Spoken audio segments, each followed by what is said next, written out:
How many times have you reached the point in a game and you wished it was the ending because either it was a really cool moment or you just felt the story was getting too long? According to research, the human brain often uses the ending of an experience to decide if it was enjoyable or not, regardless of what happened during the entire experience. So if the 3-course meal you had was average but the dessert was amazing, it is more likely to visit this restaurant again compared to a different one that all the courses were great but dessert was average. They say first impression is important, but last impression is even more. Beacon Pines is a game that emphasizes a lot at its story ending and is making that clear as soon as you start playing. For those who don't know much about the game, Speed date. Hello, I'm Beacon Pines, an adventure game released in 2022, developed by Hiding Spot Games and published by Fellow Traveller. My story is about a small town where 12-year-old Luca and his friends are trying to solve a dark mystery around some tragic events. If I had to describe myself, I would say I'm cute, mysterious, emotional and cynical. I love books so much that I'm actually acting like one, and I'm obsessed with happy endings. I was not expecting that. But I was expecting not to expect something, so it doesn't count. when you see Beacon Pines art or even the trailer, it's one of those games that you want to play and chill, lose yourself in its art style, full of colors and cute animals.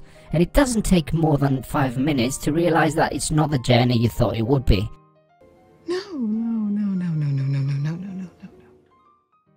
You control Luca, a young deer that lives in Beacon Pines, a tiny town in the middle of nowhere.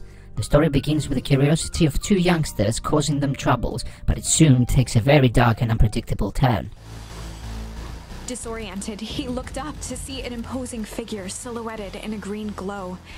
It lunged toward him.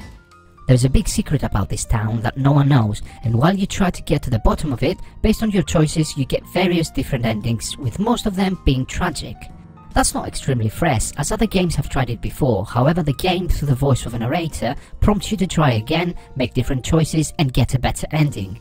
And that happens pretty much every time until you get the happy ending. Multiple endings on games, or endings based on players' choices, is nothing new. Games with multiple sad endings have also been made before, with the king of those being none other than Heavy Rain. 18 different epilogues, with most of them very depressing, but all these don't come as a surprise, especially if you already spent so many hours on the game's depressing vibes. Any cops? No, I think we lost them. The guy at the desk, though, he gives me the creeps. I don't trust him. Beacon Pines, on the other hand, is a world full of colors and life, so nothing sets the scene for what you're about to experience. Although the game is designed for the players to go back and try different choices on specific chapters to progress the story, instead of forcing you, it makes you want to go back and replay those parts.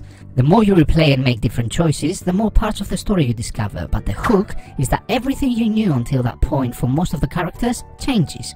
Back to psychology, our brain is trained to have a preference on happy endings, or to use other words, it's always perceived as negative when the last part of an experience is a decline. That's not different for video games. There are many examples where great video games had bad or not satisfying endings and they received bad comments, critiques and scores, like they were really badly designed just because of the final part. A great example of that is the Mass Effect trilogy, with the first two games both critically acclaimed and still considered fantastic, but when Mass Effect 3 was released, although it was a good game, the ending was not what the series fans wanted. Hate messages and criticism from fans against the publishers and developers Shame! Shame!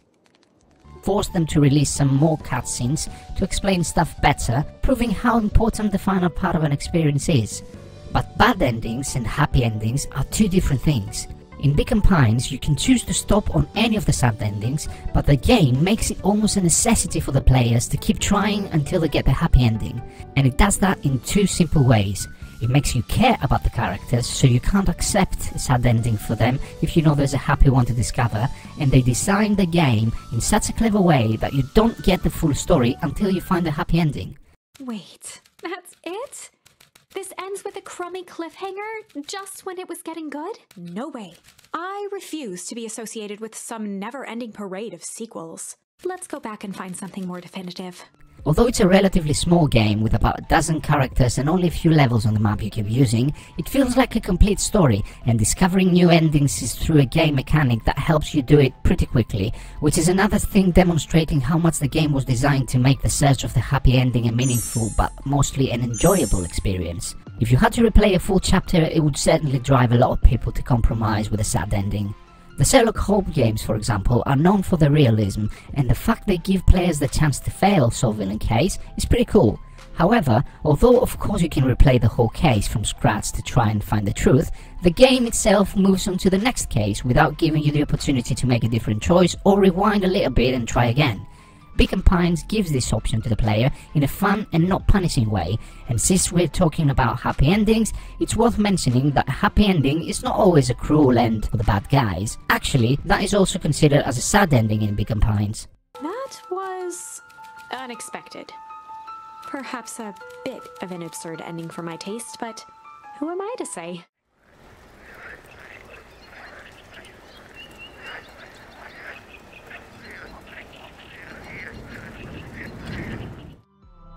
Where other games struggle to have a meaningful ending, Beacon Pines has several, and if the world and the character makes you care about them, then who needs sad endings if you can have a happy one?